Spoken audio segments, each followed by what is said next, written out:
Graça e paz. Boa noite. Vamos ficar de pé e fazer uso da palavra do Senhor. No segundo livro do profeta Samuel, no capítulo 9. Segundo livro do profeta Samuel, capítulo 9. A partir do primeiro verso, quem for encontrando vai me confirmando. Amém? Vamos lá. Perguntou Davi: resta ainda alguém da família de Saul para que eu o trate com a bondade por amor de Jonatas? Havia um servo na casa de Saul cujo nome era Ziba. Chamaram-no que viesse a Davi. Disse-lhe o rei: és tu Ziba? Respondeu ele: teu servo. Perguntou o rei: não há ainda alguém da família de Saul a quem eu possa mostrar a bondade de Deus? Ziba respondeu ao rei: ainda há um filho de Jonatas aleijado de ambos os pés. Perguntou o rei: aonde está? Respondeu Ziba ao rei: está na casa de Maquir, filho de Amiel, em Lodebar. Assim mandou o rei Davi trazê-lo. Da casa de Maquir, filho de Amiel, em Lodebar. Vindo Mefibosete, filho de Jonatas, filho de Saul, a Davi, prostrou-se com o rosto em terra, se inclinou e disse-lhe Davi, Mefibosete? Respondeu ele: teu servo. Disse-lhe Davi: não temas, pois de certo usarei de bondade contigo por amor de Jonatas teu pai, e te restituirei todas as terras de Saul teu pai, e tu sempre comerás pão à minha mesa. Mefibosete se inclinou e disse: quem é teu servo para teres olhado para um cão morto, tal como eu? Então o rei chamou Ziba, servo de Saul, e lhe disse: tudo o que pertencia a Saul e a toda a sua casa, dei ao filho de teu senhor. Cultivarás a terra, tu e teus filhos e teus servos, e receberás os frutos, para que o filho de teu senhor tenha pão que coma. E Mefibosete, filho de teu senhor, sempre comerá pão à minha mesa. Tinha Ziba 15 filhos e 20 servos. Então disse Ziba ao rei: conforme tudo o que o rei meu senhor, o rei, manda, o seu servo assim fará, assim fará a ele. Assim Mefibosete comeu à mesa de Davi como um dos filhos do rei. Amém? Sente-se, por favor. Sente-se, por favor. Esse texto, essa narrativa bíblica, trata-se de um texto tipológico. Há nesse texto uma tipologia.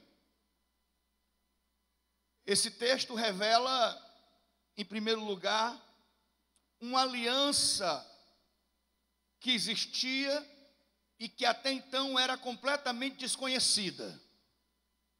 Uma amizade profunda que havia entre Jonatas e Davi, em um período em que Davi era perseguido pelo seu sogro.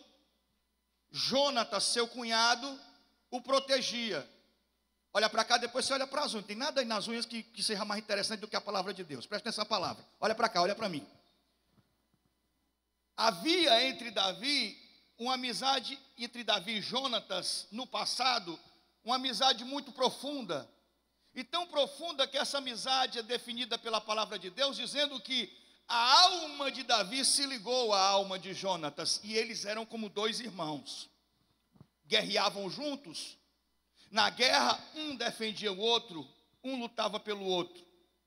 E quando Jonatas percebeu que seu pai estava caído espiritualmente, quando Jonatas constatou que Davi realmente iria ser rei de Israel, e que não havia nada que o seu pai fizesse para impedir, porque era algo que Deus tinha prometido e com certeza iria acontecer. Quando Jonatas viu a injustiça de Saul, seu pai, contra Davi, houve um momento em que Jonatas ficou ao lado de Davi contra o seu próprio pai. E isso até enfureceu o coração de Saul. Em certa ocasião, Saul jogou uma lança que, se Jonatas não se desviasse, teria transpassado seu peito. Então, havia uma amizade muito forte. Jonatas diz: Davi, pelo amor de Deus, foge, vai-te embora, porque o meu pai não vai desistir, ele vai te matar. E Jonatas protege Davi. Mas antes disso, eles fazem um pacto. Eles fazem uma aliança. E nessa aliança, Jonatas faz Davi prometer a ele que, se sobrar um da sua família, Davi, se sobrar um filho, se sobrar um sobrinho, se sobrar um parente meu, pelo amor de Deus, cuida, não mata, não extermina com a nossa família. Se sobrar um, Davi, cuida dele. Me promete isso. Então, olha para cá. Davi faz uma promessa para Jonatas, e os dois fazem ali um pacto, uma aliança de proteção, de cuidado, de amizade, de gratidão. Alguns anos se passam, muitos anos se passam. Davi está vivendo confortavelmente no seu palácio de cedro. Davi é rei. Seus inimigos sucumbiram. E um belo dia, Davi acorda com esse questionamento. O Espírito Santo o incomoda, Deus o incomoda. Ninguém fica esquecido, nenhuma causa fica esquecida por Deus.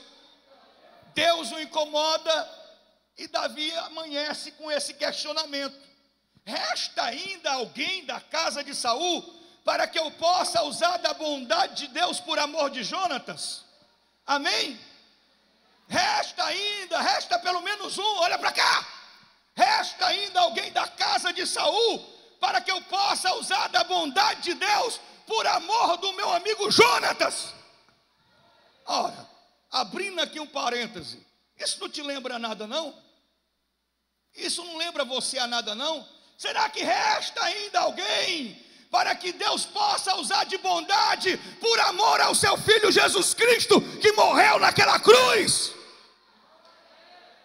Então olhe, preste bem atenção. Olhe para cá.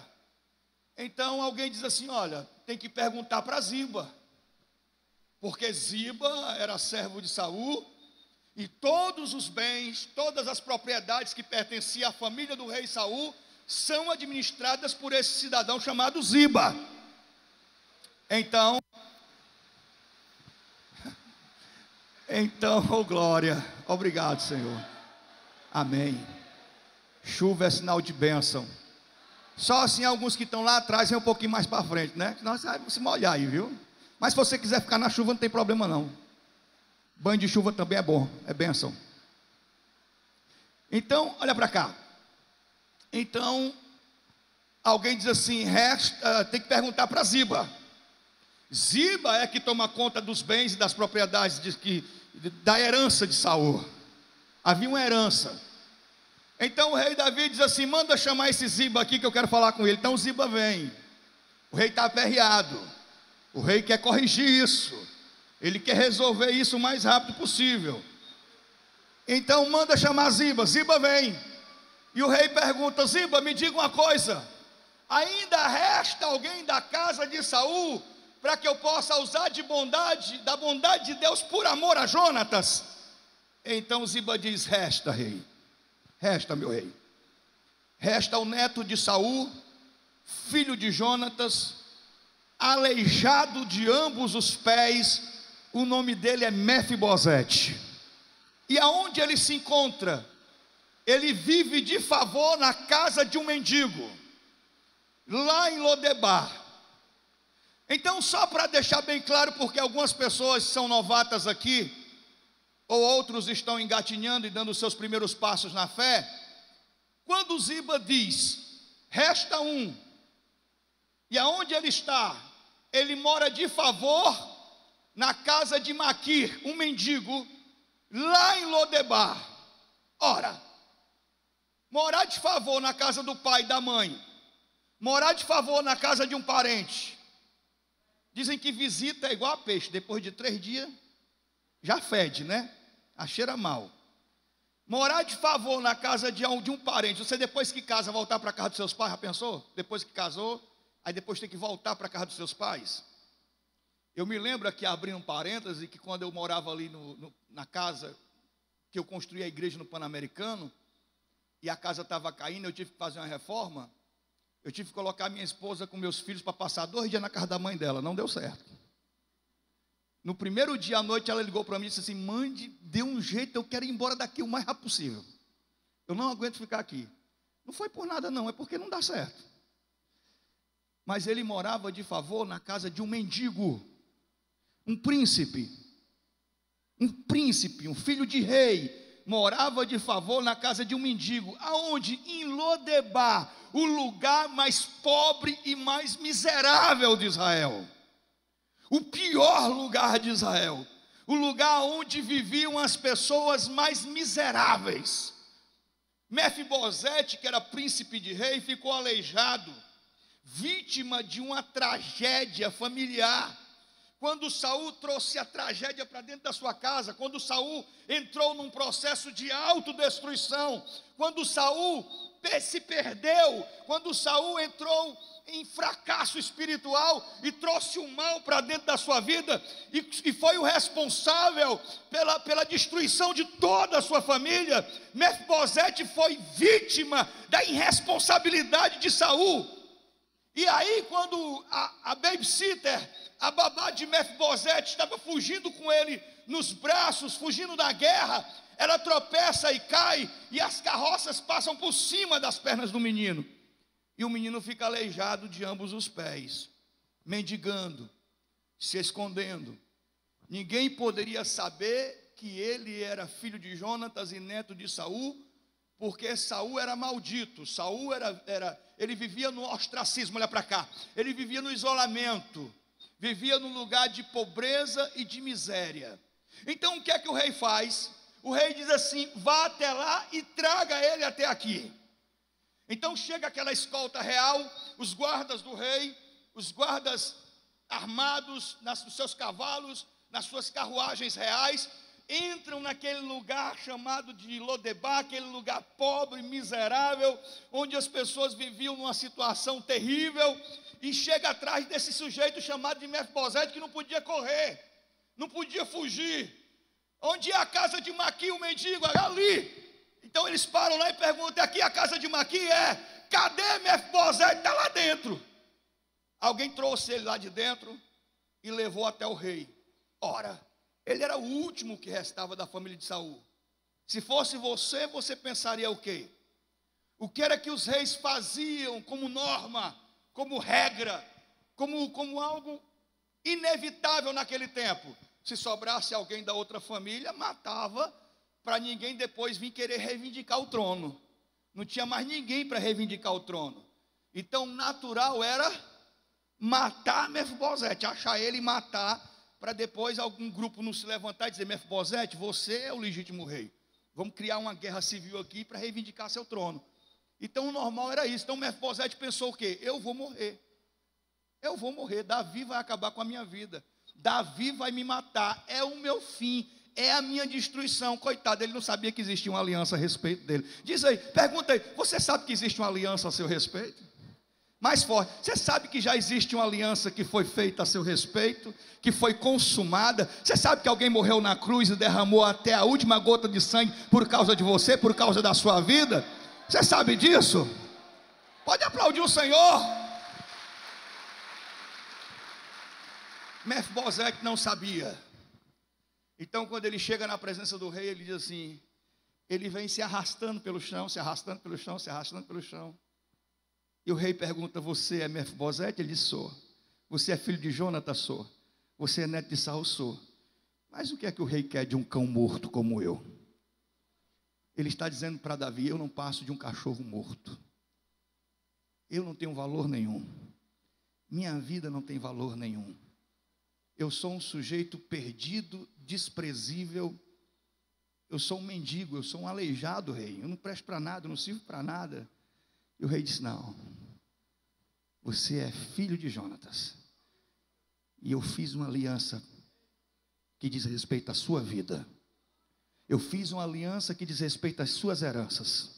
Eu fiz uma aliança que diz respeito a tudo que pertence a você, que foi tirado de você, tudo que foi arrancado da sua vida, vai ser restituído para você, vai ser devolvido para você, por causa dessa aliança. Oh, aleluia! Amém ou não amém? Pode aplaudir o Senhor.